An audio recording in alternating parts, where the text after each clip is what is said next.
जय गुरुदेव। परम पुरुष गुरुदेव जी, जय गुरुदेव नाम। अलख अगम के पार में स्वामी तुम्हें प्रणाम। कोटि कोटि करु वंदना, अरब खरब प्रणाम। चरण कमल बिसरू नहीं, जय गुरुदेव नाम। परम पूज्य स्वामी जी महाराज के चरणों में कोट कोट प्रणाम।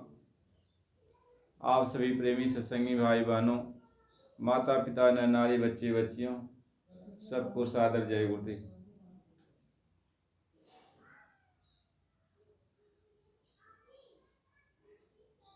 ये आत्मा परमात्मा से मिलन के लिए तड़प रही है। आत्मा मालिक से मिलना चाहती है और मालिक से फरियाद करती है कि हे मालिक, हमें मानव शरीर मिला और हमने सुना कि मानव शरीर में ही परमात्मा से मिला जा सकता है, अपनी आत्मा को जगाया जा सकता है, आत्मा अपने घर जा सकती है।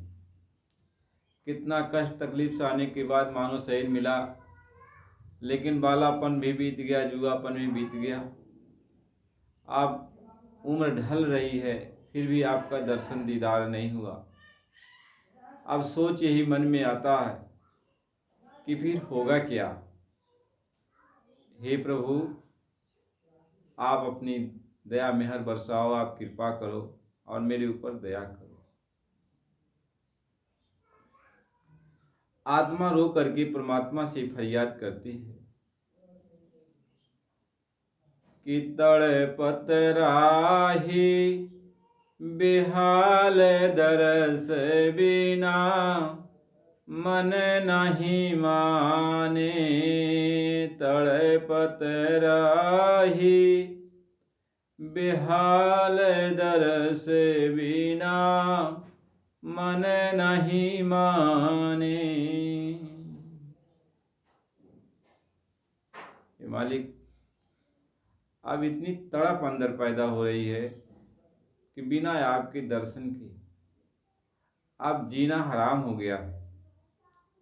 अब कुछ भी अच्छा नहीं लगता। ये दर्द, ये पीड़ा इतनी अंदर सता रही है कि कुछ भी अब समझ में नहीं आता कि करूं तो क्या करूं।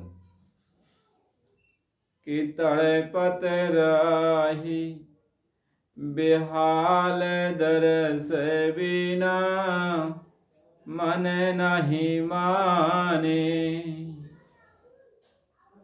कासे कहूँ व्यथा दर्द मेरा, कोई नहीं जाने।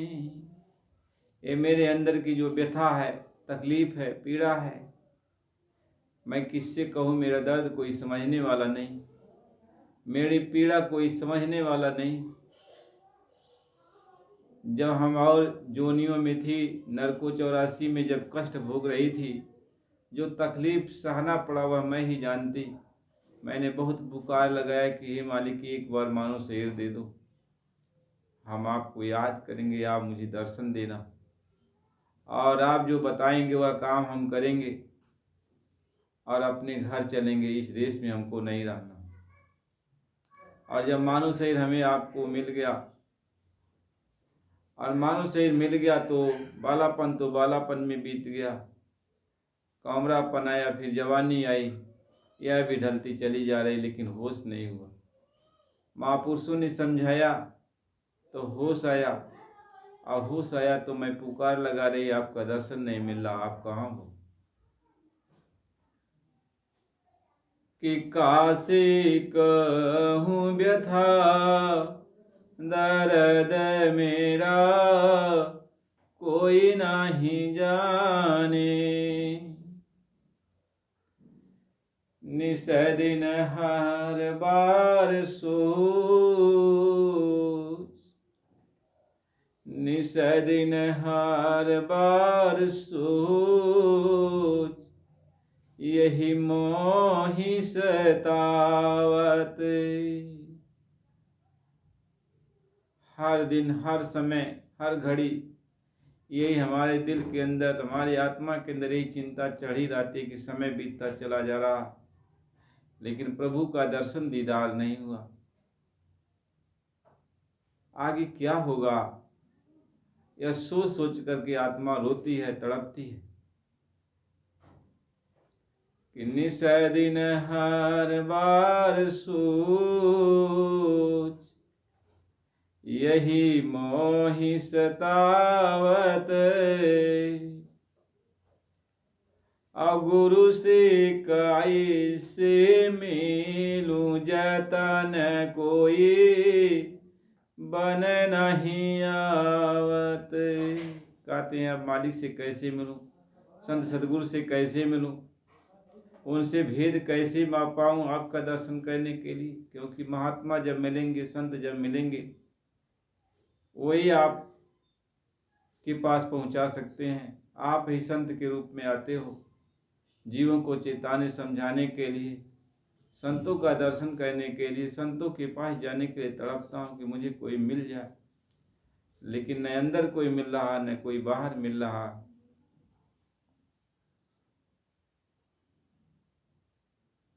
कि निस दिन हर बार सोच, यही मोहि सतावत। गुरु से कैसे मिलूं, प्रभु से कैसे मिलूं, जतन कोई बन नहीं आवत। प्रभु से कैसे मिलूं, मालिक से कैसे मिलूं। हम अपने हिसाब से कोई जतन जुक्ति नहीं कर पा रहे, हमें कुछ पता ही नहीं चलता कौन सा उपाय से प्रभु मिलेंगे, कौन से उपाय से सद्गुरु मिलेंगे, कुछ सूझता नहीं है। कुछ समझ में नहीं आता है कि मालिक का दर्शन कैसे हो। इधर उम्र बीतती चली जा रही, इधर समय भी बीतता चला जा रहा, इधर समय भी ढलता जा रहा है, इधर दर्शन भी नहीं मिल रहा है, आत्म कल्याण भी नहीं हो रहा है। आत्मा रो रही है, तड़प रही है। अब दुनिया का कोई भी रास रंग, दुनिया की कोई भी जो है भोग विलास, दुनिया की कोई भी सुख सुविधा अब हमें अपनी तरफ नहीं खींच पा रही है। अब सब कुछ जहर लग रहा है, सब कुछ खराब लग रहा है। हे मालिक, मुझे अब अपना दर्शन दो। कि निस दिन हर बार सोच, यही मोहि सतावत। प्रभु से कैसे मिलूं, जतन कोई बन नहीं आवत।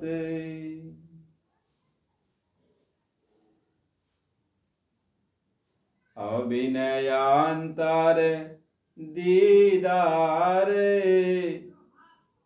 विनयांतर दीदार, मोर मन शांति न लावे। बिना अंतर के दर्शन के, जब तक आप अंदर में दर्शन नहीं दोगे, हमारे मन के अंदर शांति नहीं आएगी। हमारे अंदर जो तड़प उठी है, जो आग लगी है, ये आग बुझेगी नहीं जब तक आपका अंदर में दर्शन दीदार नहीं होगा। आप हमें अपना दर्शन नहीं दोगे, तब तक ये तड़प जाने वाली नहीं है। और इसी आग में हम जल जाएंगे यदि आपका दर्शन नहीं मिलेगा। आत्मा रो रही है, तड़प रही है कि विनयांतर दीदार, मोर मन शांति न लावे। और जग के भोग बिलास मोहि अब नाही सुहावे। कहते दुनिया का जो सुख साधन है, दुनिया के जो भोग हैं, अब मुझे अच्छी नहीं लगती। उधर मेरा दिल नहीं जाता, मेरी आत्मा उधर नहीं जा रही। ये सब एक मिट्टी की तरह, विष्ठा की तरह लग रहा है। अब आपका दर्शन जब तक नहीं मिलेगा तब तक शांति नहीं मिलेगी। कि छीन छीन घाट शरीर उमर योही बीते जावे। यह छीन छीन हर समय जैसे जैसे उम्र बीतती जा रही है, यह शरीर जो है इसकी ताकत खत्म होती चली जा रही है, शरीर की शक्तियां खत्म होती चली जा रही हैं, हिम्मत खत्म होता चला जा रहा है, उत्साह उमंग सब खत्म होता चला जा रहा है। अब कुछ रह नहीं जा रहा है। हे मालिक, आप जल्दी करो, आप दर्शन दो। कि छीन छीन घाट शरीर उमर योही बीते जावे। और कैसे पाऊं दीदार सोच यही मन में आवे। यह हमारे मन में हमेशा सोच है कि अब तो समय भी बीतता जा रहा, शरीर भी काम नहीं करने वाला है, धीरे धीरे शरीर एकदम जो है इसकी शक्ति खत्म होती चली जा रही, और दूसरे आपका दर्शन नहीं मिल रहा है। एक तरफ सूर्य ढलने लगा है और एक तरफ आप नहीं मिल रहे हो। मैं जाऊं तो कहाँ जाऊं।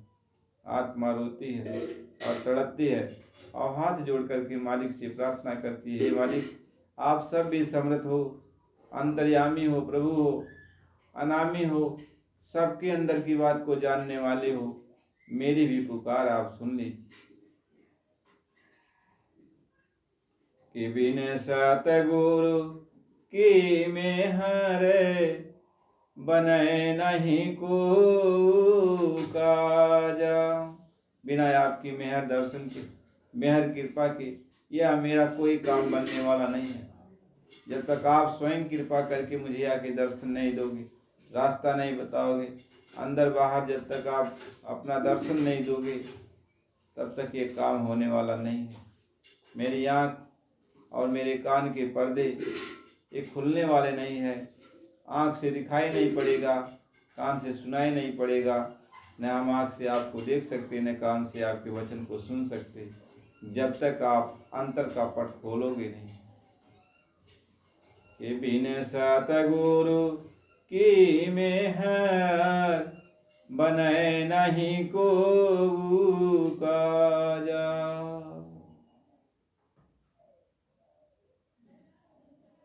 अंतर का पट खोल हिये की तापन बुझाओ। दर्शन दे की आज ही की तपन बुझाओ। हे सतगुरु, हे मालिक, आप स्वयं आकर के हमें दर्शन दीजिए, हमारे आँख कान को खोल दीजिए और मुझे अपना दर्शन दे दीजिए। आत्मा ये तड़पती है, आत्मा रोती है और गुरु से पुकार लगाती है। वास्तव में सच है कि मानो शरीर तो हम सबको मिला, बड़े भाग से मिला, कितना पुण्य इकट्ठा हुआ होगा, मालिक की कैसी कृपा दया होगी, हुई होगी, ये तो मालिक ही जाने। लेकिन मानो शरीर यह मिलने वाला किसी को नहीं, ये तो बड़े भाग्य से मिला। बड़े भाग्य मानुष तन पावा, सुर दुर्लभ सदग्रंथन ग्यावा, कि बड़े भाग से मानव तन मिला। यह बहुत ही दुर्लभ है, देवी देवताओं को भी मिलना दुर्लभ है। हमें आपको जब ये मानव तन मिल गया, मानव शरीर मिल गया, और तब तक तो हम लोग आराम से अपना इस मानव तन में रहकर ऐसा आराम की सुख सुविधा भोगते रहे, जब तक हमें कोई जगाया नहीं। क्योंकि मोह माया ने इतना घेर दिया, परिवार में, समाज में, जंजाल में इतना घेर लिया कि हमें चेतने का, जागने का अवसर ही नहीं मिला।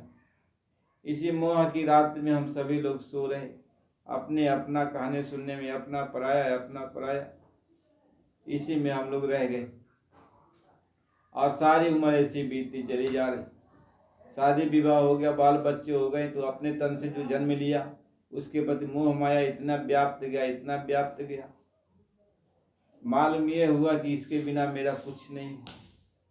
मोह माया का इतना चारों तरफ से फंसाव होता चला गया कि अपने को चेतने का अवसर ही नहीं मिला। देखते ही देखते सब लोग चले गए, लेकिन अपने को होश ही नहीं हुआ कि हम भी चले जाएंगे।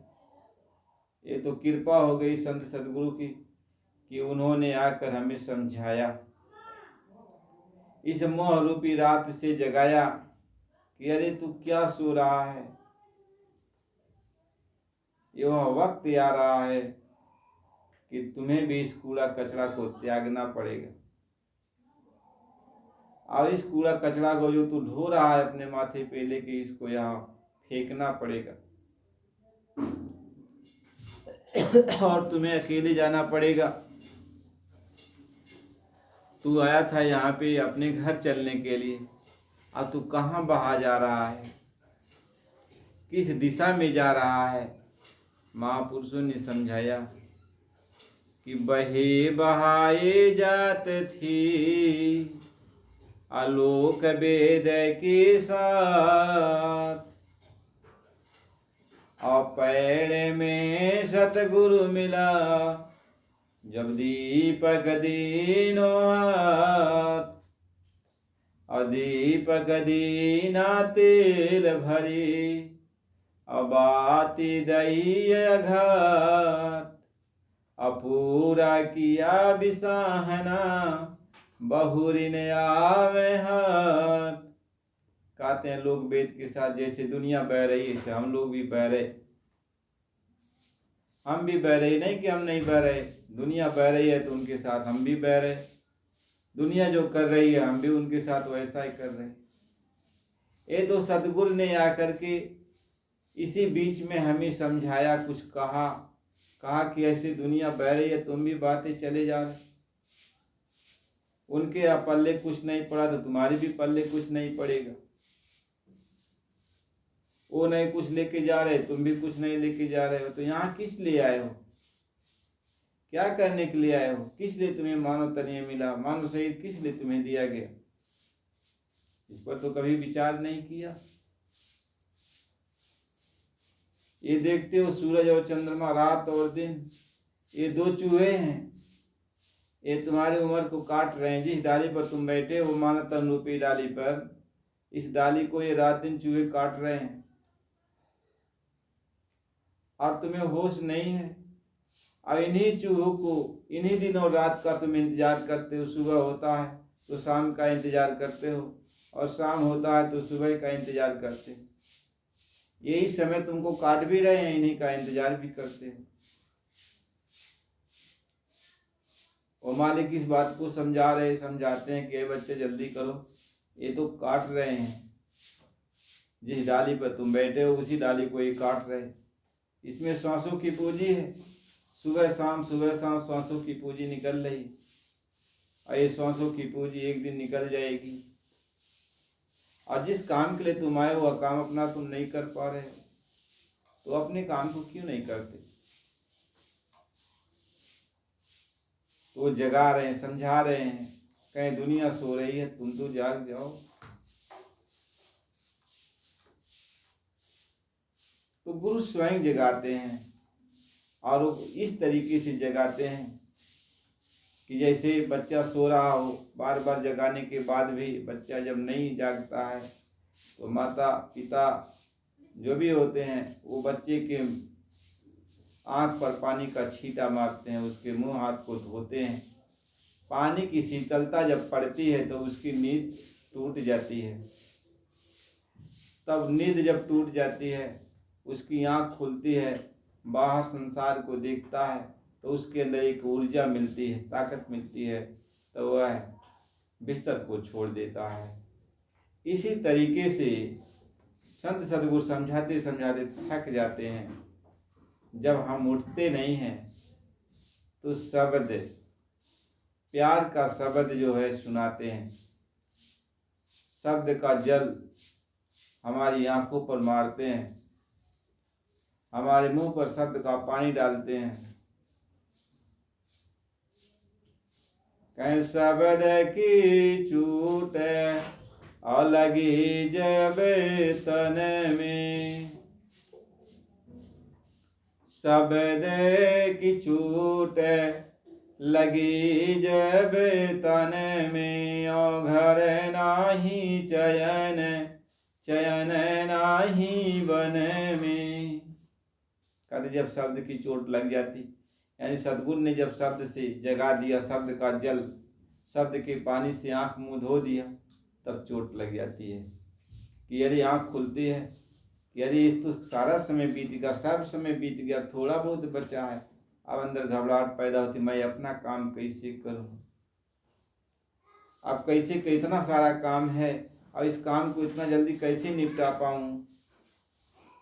अब वो कहते हैं जैसे आदमी को कोई काम, कोई चीज़ पड़ गया है, उसको जल्दी निपटाना है, तो घर में जाता है, बाहर जाता है, घर उसको कुछ सूझता नहीं, मैं करूं तो क्या करूं, और सब कुछ उसके माथे पर सवार। इससे ऐसे ही जब सद्गुरु जगा देता है और आँख खुल जाती है, तब जीवात्मा के अंदर तड़प पैदा हो जाती है। अब उसको दिन और रात एक समान लगने लगता है, न दिन को चैन न रात को चैन, क्योंकि अभी उसका काम नहीं हुआ और समय ऐसा बीतता जाता है, समय बीतता चला जा रहा। आत्मा बार बार अपने गुरु से प्रार्थना, हे प्रभु समय और बढ़ा दीजिए, समय, हे सूर्य भगवान अभी मत डूबिए, अभी थोड़ा समय और रुके रहिए, हम अपने काम को पूरा कर लें। इसी तरह से आत्मा रोती रहती है, तड़पती है सदगुरु के लिए कि हे मालिक हमारे काम को बना दीजिए, समय थोड़ा बचा। आत्मा तड़पने लगती है। कै शब्द की चूट लागे जे ही तन में, और घर नहीं चयन, चयन नहीं बन में। तो कहीं चैन नहीं, क्योंकि कर्म कर्जा है। यह देश में इस काल भगवान के कर्म कर्जे हैं, जो हमने अच्छा बुरा कर्म किया उसी को भोगना भरना। ये कर्म कर्जा इतना जल्दी चुकता कैसे हो? अब इस कर्म कर्जा को कैसे चुकाया जाए? आत्मा को अच्छा नहीं लगता। जैसे कर्जदार सामने खड़ा हो गया दरवाजे पर कि मेरा कर्ज दे दो, तो हमसे कुछ बोला नहीं जाता, घर में जाते हैं बाहर आते हैं, घर में जाते बाहर आते हैं कि इनका कर्जा कैसे निपटाऊं, और वो आके सवार है।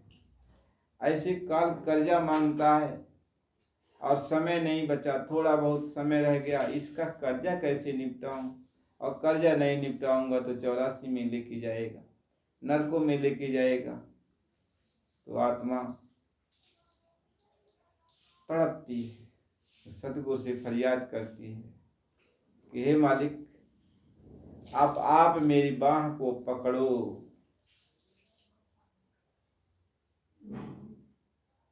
कि आत्मा रो करके सतगुरु से कहती है कि कठिन काल निज फांस में बांध लेगा, तो कहना नहीं कि गुहारा नहीं है। हे मालिक आपने कहा था ना, कोई भी कठिन परिस्थितियां आएगी तो आप मुझे पुकारना। अभी कठिन परिस्थिति आ गई है, कर्जा अपना मांग रहे हैं और मुँह बाए खड़े हैं, कहते मेरा कर्जा दो, अदा करो मेरा कर्जा, तभी अपने घर जाओ। और ये मालिक मैं कर्जा अदा नहीं कर पा रही, समय बीतता चला जा रहा है, अब आप आओ,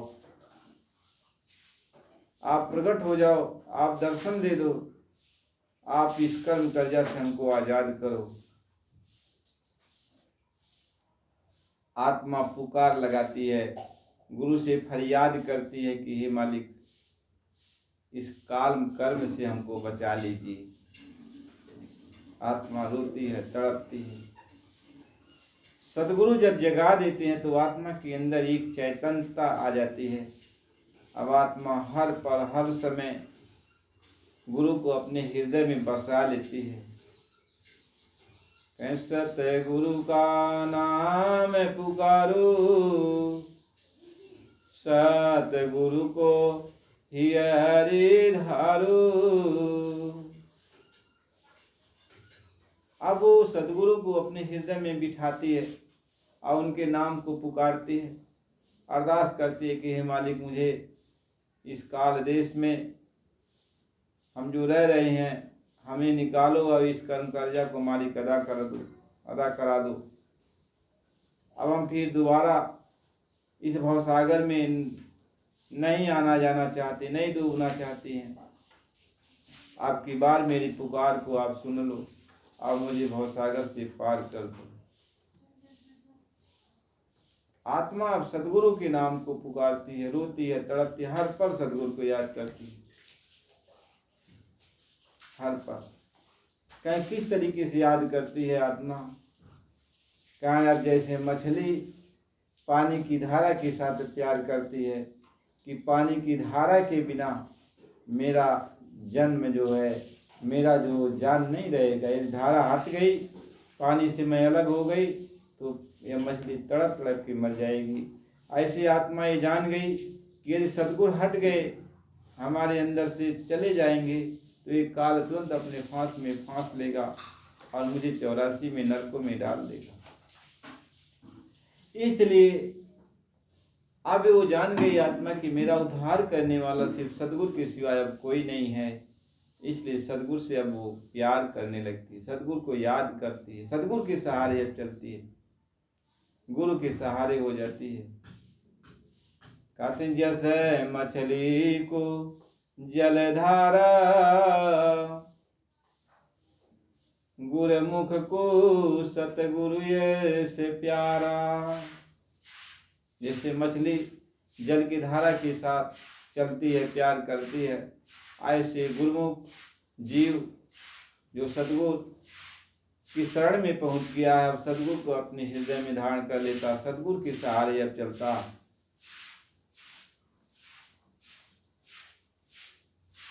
महात्मा इस बात को समझाते हैं, कहते हैं उस तरीके से कि जैसे कामी को कामिन प्यारी, जैसे कामी को कामिन प्यारी लगती है, उसके बिना उसका जीवन हराम हो जाता है। इस तरह से यह गुरु मुख्य जीव अपने गुरु को हमेशा याद करता है कि गुरु के बिना हमारा कोई जीवन का कोई आधार नहीं।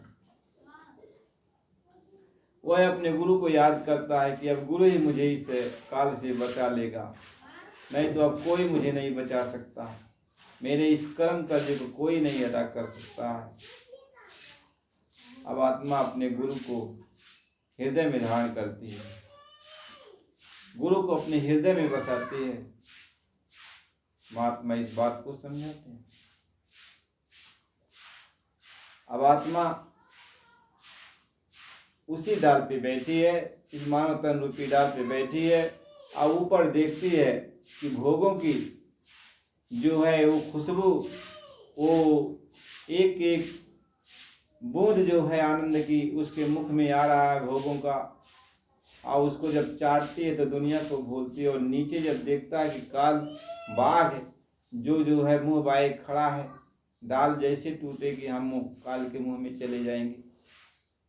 लेकिन समझदार जीव जब गुरुमुख जीव हो जाता है तो हमेशा वो जो है इन दोनों को देखता है, ऊपर किससे भी देखता है, भोग को भी देखता है, इधर नीचे जो है काल को भी देखता। कहता दोनों के बीच में मैं खड़ा हूँ, मुझे पुकार बचाएगा कौन? तो प्रभु को याद करता है, प्रभु को याद करता, मालिक को याद करता कि हे प्रभु आप सर्वंतर्यामी हो, सब जगह निवास करने वाले हो, सबकी रक्षा करने वाले हो, अपने भक्तों को आपने हर जगह से बचाया है, तो हमको भी बचा लो।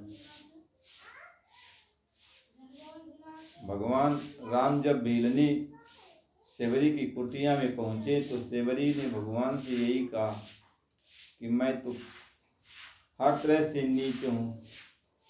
तो भगवान राम ने कहा कि हे भामनी, यहाँ न कोई जात चलता है न पात चलता है, न अमीरी चलती है न गरीबी चलती है।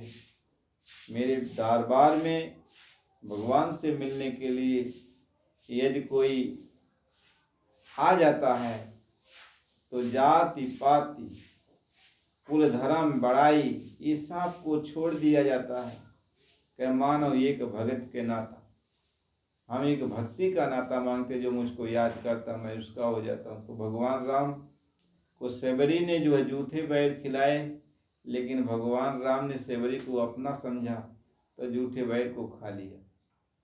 जैसे माँ अपने पुत्र को जूठा खिला देती है तो बच्चा प्रेम से खा लेता है। इसी तरह से भगवान ने सेवरी को अपना समझा और यदि ये नहीं पूछा कि तुम मुझे जूठा बैर खिला रही है, प्रेम से खा लिया। तो सेवरी कहती है कि भीलने की जाति, भीलने की जाति, मोरा काम बड़ा नीच है। और तारे देव प्रभु कौन बड़ी बात है। हे मालिक, मैं भीलनी की जात, मेरा काम तो बड़ा नीच है, लेकिन आपके शरण में आए हूँ मालिक, आप मुझे पार कर दो, तार दो।